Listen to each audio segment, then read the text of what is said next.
আসলে এইবারের নির্বাচন নিয়ে নানান জরিপ আছে। বিভিন্ন সংস্থাগুলো জরিপ করছে। তো এই জরিপে কখনো বিএনপি এগিয়ে যাচ্ছে, আবার কখনো জামাত এগিয়ে যাচ্ছে। তবে র্যাপিডলি আস্তে আস্তে জামাতের বেশ কিছু ঘটনা ঘটছে, যেটা আসলে একটু অস্বাভাবিক ঘটনা। অর্থাৎ 5ই আগস্ট পরবর্তী বাংলাদেশ জামাত ইসলামের যে রাজনৈতিক কৌশল, সেই কৌশলটা আমার কাছে মনে হচ্ছে টোটালি ভিন্ন একটা অবস্থান অতীতের যে কোনো সময়ের তুলনায়। যেমন ধরেন অমুসলিম শাখা খোলা বা অমুসলিমদের মধ্যে তাদের যেই জনপ্রিয়তার কি বলা হয় যে ধরেন মাপকাঠি দাঁড় করানোর চেষ্টা, বিভিন্ন রকম সুযোগ সুবিধা, বক্তব্য বা যাই হোক সবকিছু মিলিয়ে ভিন্ন এক অবস্থান আমরা দেখলাম ত্রিপুরাতে। এখন ত্রিপুরাতে যারা বসবাস করে তারা তো বেসিক্যালি আপনার মুসলিম না, কিন্তু ত্রিপুরাতে এক বিরল দৃশ্য। আমার দেশ পত্রিকায় একটা ছবি এই মুহূর্তে জামাতের নেতাকর্মীরা খুব শেয়ার করে ভাইরাল করেছেন যে ত্রয়োদশ জাতীয় সংসদ নির্বাচনকে সামনে রেখে খাগড়াছড়িতে 11 দলীয় জোট মনোনীত জামাত ইসলামের প্রার্থী অ্যাডভোকেট ইয়াকুব আলী চৌধুরীর দাড়িপাল্লা প্রতীকের সমর্থনে মারমা এবং ত্রিপুরা জনগোষ্ঠীর উদ্যোগে বিশাল গণমিছিল অনুষ্ঠিত হয়েছে।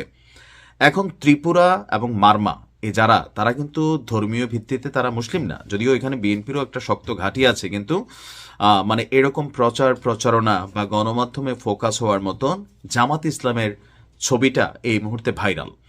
গতকালকে 4টায় খাগড়াছড়ি গেট এলাকা থেকে গণমিছিলটি শুরু হয়ে শহরের চেঙ্গি স্কয়ার এবং শাপলা চত্বর প্রদক্ষিণ করে মুক্তমঞ্চে গিয়ে এক সমাবেশে মিলিত হয়।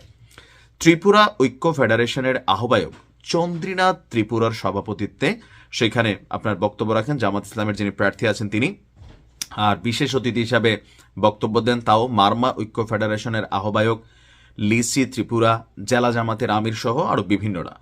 সমাবেশে এখানে যেটা বলা হয়েছে যে দাড়িপাল্লা যদি বিজয়ী হয় তাহলে এই পিছিয়ে থাকা পাহাড়ি জনগোষ্ঠী যারা আছেন বা এই যে বিভিন্ন কমিউনিটিগুলো আছেন তাদের সকল সম্প্রদায়ের শান্তি, নিরাপত্তা, সম্প্রীতি তারা এখানে নিশ্চিত করবে।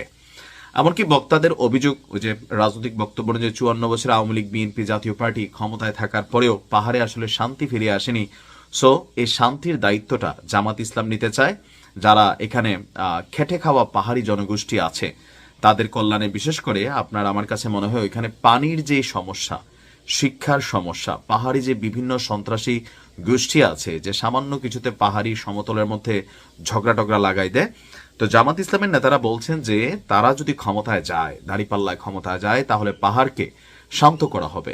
এমনকি তারা সেখানে তাদের নিজস্ব যে এফোর্ট আছে সর্বোচ্চটা তারা সেখানে দিবেন পাহাড়কে শান্ত করতে। এখন বাংলাদেশের মানুষের মধ্যে একটা পারসেপশন কাজ করে যাচ্ছে, এবারের নির্বাচন এটা খুবই কমন যে ধরেন পিছিয়ে পড়া যে জনগোষ্ঠীগুলো আছে তাদের মধ্যে একটা রিয়েকশন তৈরি হচ্ছে কোনটা, যে ঠিকই তো এত বছর আওয়ামী লীগ গেল, বিএনপি গেল, জাতীয় পার্টি গেল, আমাদের তো ভাগ্যের পরিবর্তন হলো না, এইবার তো চেষ্টা করে দেখি। আপনি দেখবেন যে জামাতের নির্বাচনী প্রচারণার একটা বড় লাইন থাকে এরকম, সব দেখেছি বারবার জামাত ইসলাম এইবার।